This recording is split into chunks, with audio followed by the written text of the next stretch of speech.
Good morning, everybody. My name is Barry Schwartz, and this is the Search Buzz video recap. Today is Friday, March 21st, and we got a lot to cover. We got the March core update updates. We got Google AI search leak mode. I'm not sure exactly what's going on there. AI overviews linking to itself. Pretty wild. Google Assistant is about to die. Some big news and a ton of other things going on, including a little bit of a recap of the Google Search Central live event from yesterday. Of course, I'd like to thank our sponsor, Wix. Make sure to check out all the Wix stuff they're doing on the Wix SEO studio at wix.com/SEO. A lot of great resources there. So check them out at wix.com/SEO.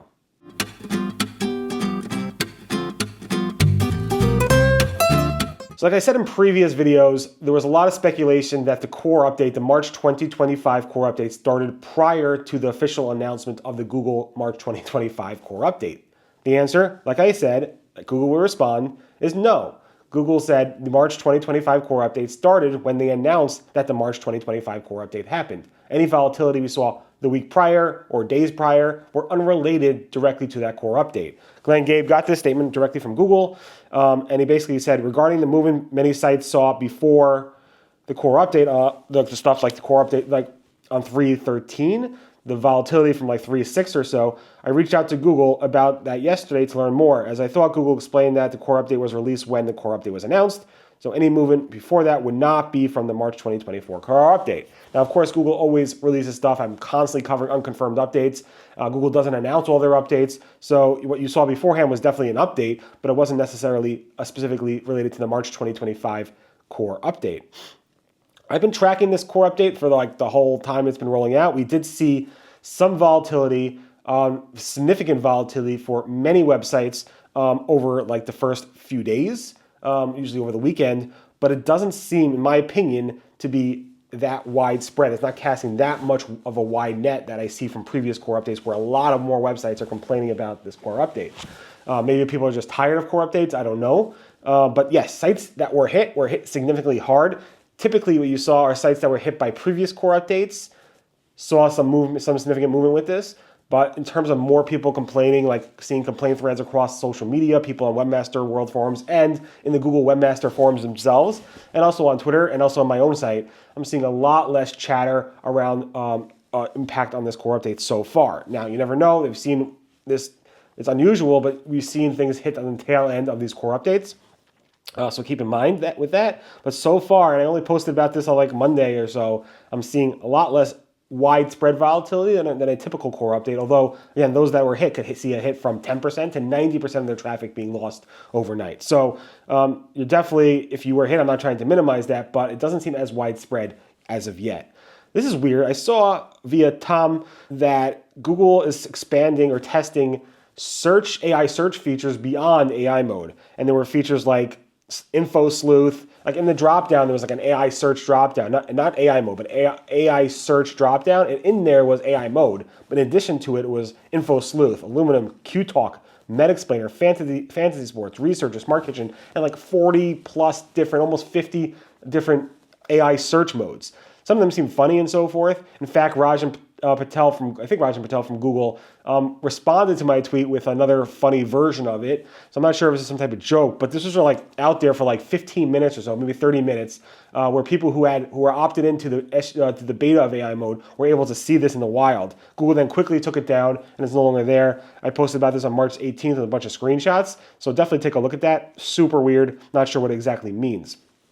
Also talking about other wild news is that Google actually had the nerve to actually go ahead and test, I don't know if it's going to go live, in their AI overviews, links, very prominent links that link back to the Google search results that generate more search volume for Google. It's pretty wild. I have a video of this and screenshots of this.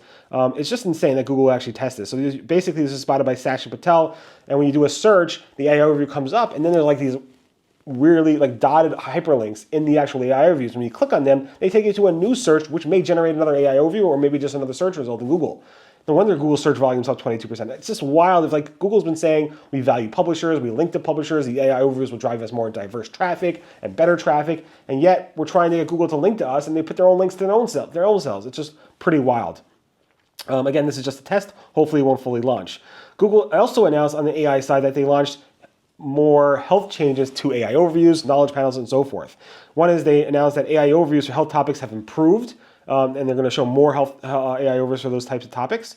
Also, they said that in knowledge panels, knowledge panels are now showing more health-related topics, specifically including in other countries like Spanish, Portuguese, Japanese, and other areas on mobile, using the best AI stuff to show these knowledge panels. And then Google launched this new feature, what's called What People Suggest, which basically give you like social media, individual people's reactions or thoughts on certain medical conditions. Now, of course, this could be scary. You don't want to get thoughts from Joe Schmo about a medical condition, but sometimes it might be useful, and I agree with this, sometimes it might be useful to get thoughts about maybe some type of new drug that's out there from a person, a family that actually has been using it. I don't know, again, you have to take that with a grain of salt. Of course, it's coming from people, not from doctors and studies, but it might be useful to get, me too types of responses. Google also has been testing AI overviews directly in the middle of the search results page. This is again spotted by Sasha Patel. Seems weird to me that Google would test this, mostly because when it comes to AI overviews, it's an overview, and you want the overview at the top, not the bottom or not the middle. But again, Google's testing that in the middle of the page, which they did actually with feature snippets a bunch. They did a lot of tests with that as well. Google Assistant will be replaced at some point by Gemini. This is coming soon. Google announced it, and they basically said over the coming months, we're upgrading our more mobile devices, Google Assistant Gemini, and the classic Google Assistant will no longer be accessible on most mobile devices or available to download on mobile apps and so forth. So Assistant's going away. Nobody's surprised by that. I don't know why they just have Google Assistant powered by Gemini, like they have AI overviews powered by Gemini and a bunch of stuff powered by Gemini. Leave the Google Assistant alone and just power it by Gemini, but they're replacing Assistant completely with Gemini going forward. It seems like Google has dropped the reviews counts for review stars for non-shopping, non-e-commerce, non-product related results. This is spotted by Akash Valand, and then Brody Clark and a bunch of others, including Andy Simpson, noticed this as well afterwards. Basically, if you do a search for like a local dentist near you and there's like reviews stars, on desktop, it's not showing the number of reviews the site has. On mobile it is, so it seems like a bug to me, but we will see if this comes back soon. Maybe come back when the time this video is released. Google Search Console API now supports the 24-hour hourly view, also for 8 days. So this is not now, but it's in the next couple days. Daniel Weisberg announced at the Google Search event, which I'll get into a little bit later in this video. I know it's long already, apologize. But it's going to now support accessing in the API directly 24-hour hourly data, so you get like by hour how much the search performance reports are showing you. And you can get it for the next 8 days. The web view only has it for the past 24 hours, and it's by hour. And you can also export that, but it's only for 24 hours, whereas for full day, whereas the API will support 8 full days of hourly view for 24 hours of hourly view for 8 days straight, which is pretty cool. And that's coming soon, according to Daniel Weisberg at Google. Google now updates its JSON file for the Googlebot IP addresses daily as opposed to weekly. That was by Gary Ish from Google.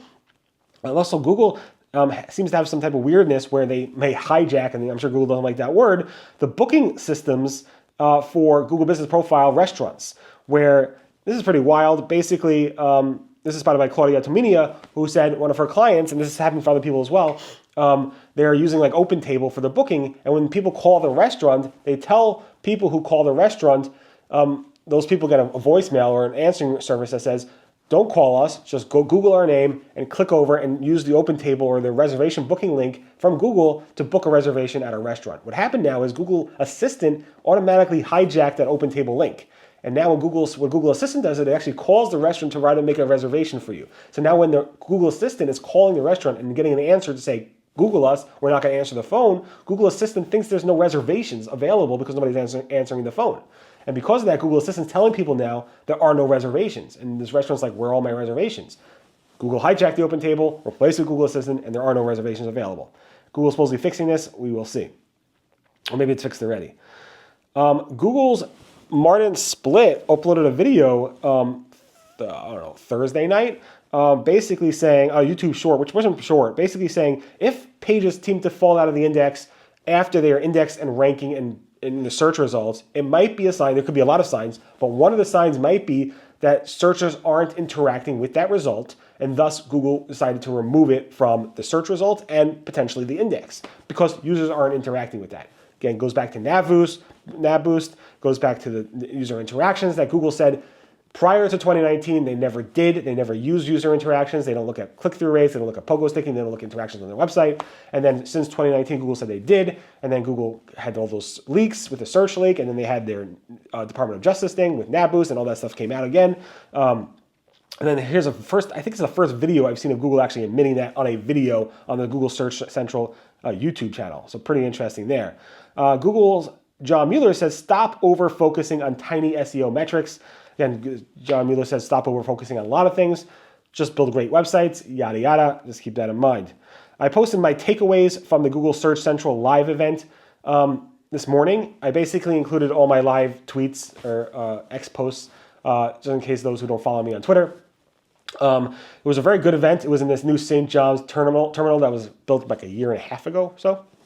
That place is just fabulous. Google basically has events there and takes fancy clients there. It's a very fancy building. It's not the main building where the Google engineers work, but it is across the street from it pretty much. And it's a really, really fancy building. Google had a nice spread of food. And they had basically from 11 to 12 networking, light refreshments, then like 2 hours of speeches and then another break and then another 2 hours of speeches and Q&A.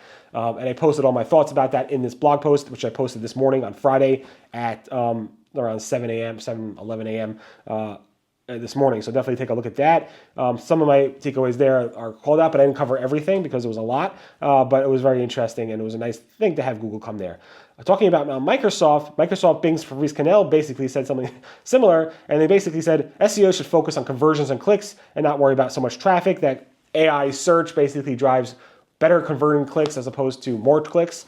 Again, this is like the Microsoft and Google backing each other up around AI search and how important it is to the ecosystem. Also, Fabrice Canel confirmed that Schema or structured data does help its LLMs like Copilot and their AI events, Bing AI search stuff, understand your content, which makes LLMs work better. There's a big debate in the SEO community. Does AI search like OpenAI, Perplexity, Gemini, and of course Copilot use Schema or structured data for its purposes? And most people say no. Here's Microsoft saying they do use it, which makes sense because of Prometheus and how Bing incorporates AI with search. And it would make sense also with AI overviews, but Google hasn't confirmed that. And other AI search engines have not confirmed using structured data or schema for it. But Microsoft has, which is cool. Microsoft Bing Master Tools announced that Copilot, which was in beta for a couple months now in Bing Master Tools, is now fully live for everybody who wants it. That's cool.